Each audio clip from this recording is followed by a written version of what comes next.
It's a rainy evening over Harare and a beautiful one it is to you. Thank you for joining us as we broadcast live from our Hampton studios in Harare. It's Equity News on Equity Access, your cross-section of stock market developments and of developments in the Zimbabwean economy. I'm Eben Mabunda. Let's get to business. The Parliamentary Committee on Agriculture, represented by Honorable Moponora, has made recommendations for the importation of ammonium nitrate as opposed to the importation of finished fertilizer, as this would save the government north of 10 million United States dollars. Honorable Moponora also called for the liberalization of Zim's agri sector while bemoaning a budget allocation of just 1.6 billion Zimbabwean dollars. This he juxtaposed to last year's $4.2 billion that was allocated to the same sector.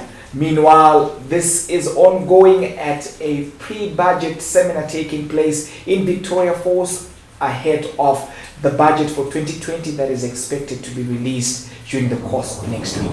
Let's have a look. Don't labor yourselves by all those figures, but let's look at the total figures for the budget for 2019, which were 4.4 billion, but the ceiling for 2020 budget is 1.6 billion. So you can see at the discrepancy there that in 2019, the ministry was allocated 4.4 billion, and in 2020, the ministry has been given a ceiling of 1.6 billion. So I think the Ministry of Finance needs to have a relook at that. Then on revenue collection, the ministry has got 5 funds which they use in collection of revenue collection. I've been advised to summarize. Then that the same. Let's move on. Then submissions from stakeholders. The committee engaged the following stakeholders in agriculture sector, that is fertilizer and seed companies, cotton companies of Zimbabwe, cotton company of Zimbabwe, farmers organizations, means the ministry and its parastatals.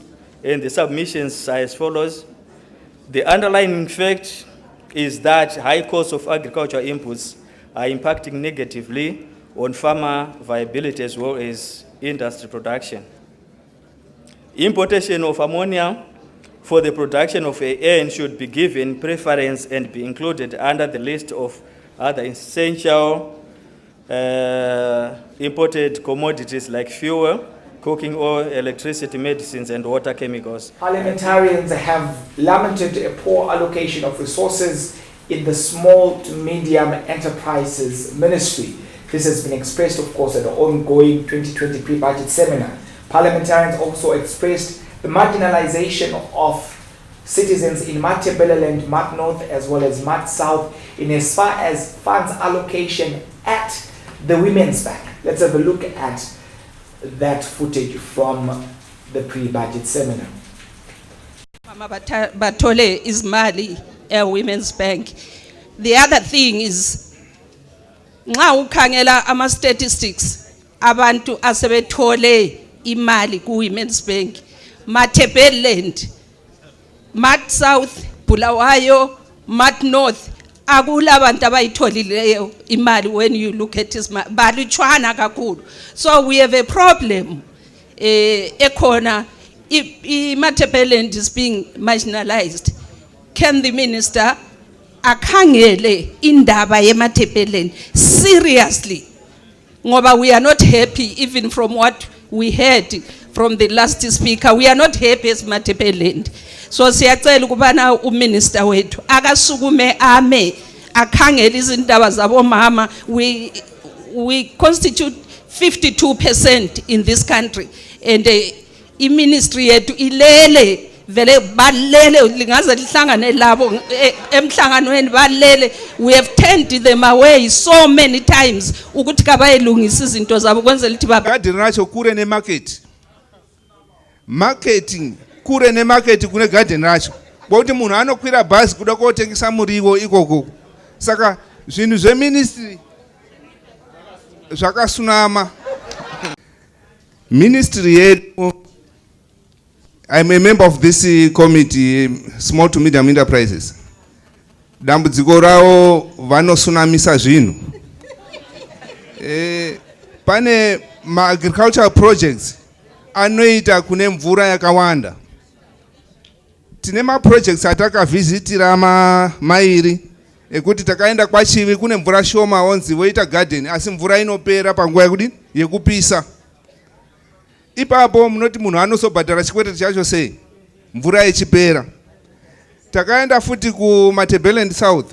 KuMatebeleland South vanoita zvemaqimbi. Unoona kuti it's a viable project yekuti vanoita zvemaqimbi, vanoita zvembudzi, voita zvemombe. Saka problem yeministry ndeyekuti vanosunamisa zvinhu. Kunoita magarden kunowanda mvura ndo kunokwanisa kuitwa magarden akakura. Uku varecommend handizivi kuti vanhu vanotarisa vacho vanofanira kuwana someone anoziva agriculture vakufanda agricultural projects. Then kumutoko kune garden racho kure nemarket. Marketing kure nemarket kune garden racho. Bokuti munhu anokwira bhazi kuda kotengesa muriwo ikoko. Saka zvinhu zveministry zvakasuna. From the same event, the parliamentary committee chairperson responsible for the Mines Ministry, Honorable Mukarati Gwa, has called for a review of the forex retention for mining companies to north of 85%. He also advocated for due supply of electricity to miners who would have paid for their electricity in time. He also made a strong call for the liberalization of the gold sector and do away with the monopoly that Fidelity Printers is currently enjoying. Once again, let's have a look. Large-scale producers, Mr. Speaker, there is need for dedicated lines of electricity to mining companies that have paid for electricity in advance. At the same time, contracts signed between government and the industry on the provision of electricity should be honored. The AIRBUS should increase the forex retention for large-scale producers to 85% in light of the new requirement that producers should pay their electricity and royalties in forex, and also the fact that mining companies are now forced to source their commodities directly from international suppliers due to incapacity of local suppliers. In order to retain skilled personnel in the industry, the Ministry of Finance and the industry need to come up with fiscal, monetary, and other measures which allow for forex-based remuneration. To reduce gold leakages, there is need to strengthen the monitoring and surveillance of operations of Ministry of Mines. Hence, adequate funding should be given to these departments.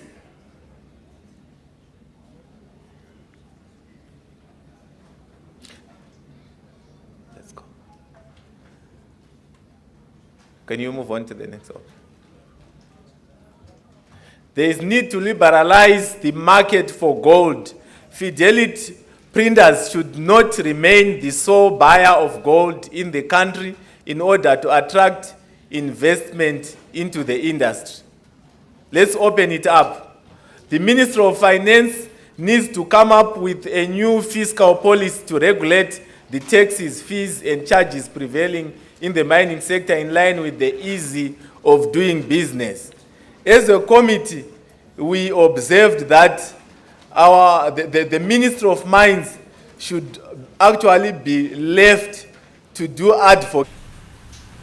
Elsewhere, Bakers Inn Against the Drain has reduced bread prices by a good 13% from $15.75 to $14. This follows the supply of subsidized wheat to millers by government, resulting in the reduction in the flour prices. Earlier on, we engaged the corporate communications manager at Grain Millers Association of Zimbabwe, who had of course indicated the movements with regards to the prices of the imported wheat, which it indicated had been on an increasing trajectory. And of course, with this particular adjustment, we can expect that review where prices are concerned. And as Zimbabwe's macroeconomic issues continue to mount, civil servants have declared a strike that is slated for next week, Wednesday. This follows government's failure to reach a consensus with players across the board in the civil service, resulting in them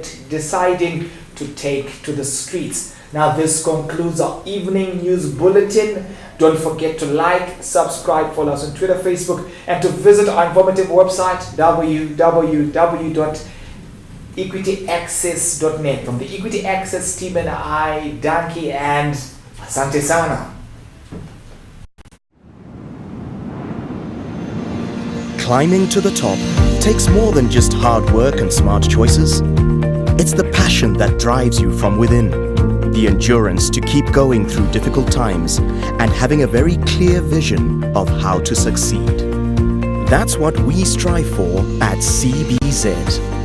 We're a diversified and innovative listed financial services group in Zimbabwe, with a complete range of activities, including banking, short and long-term insurance, asset management, and property investments.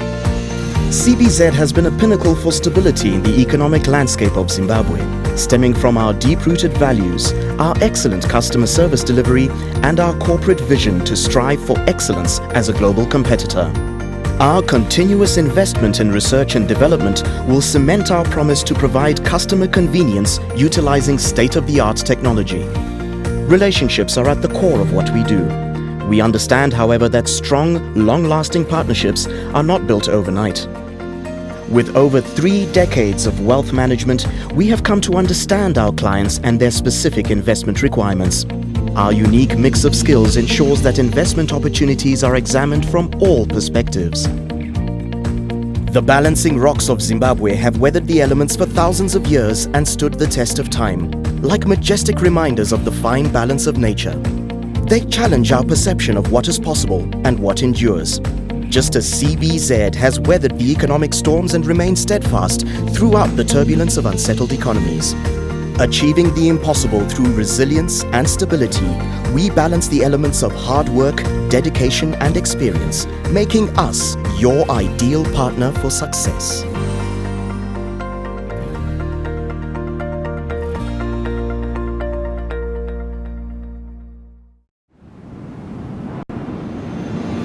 Climbing to the top takes more than just hard work and smart choices.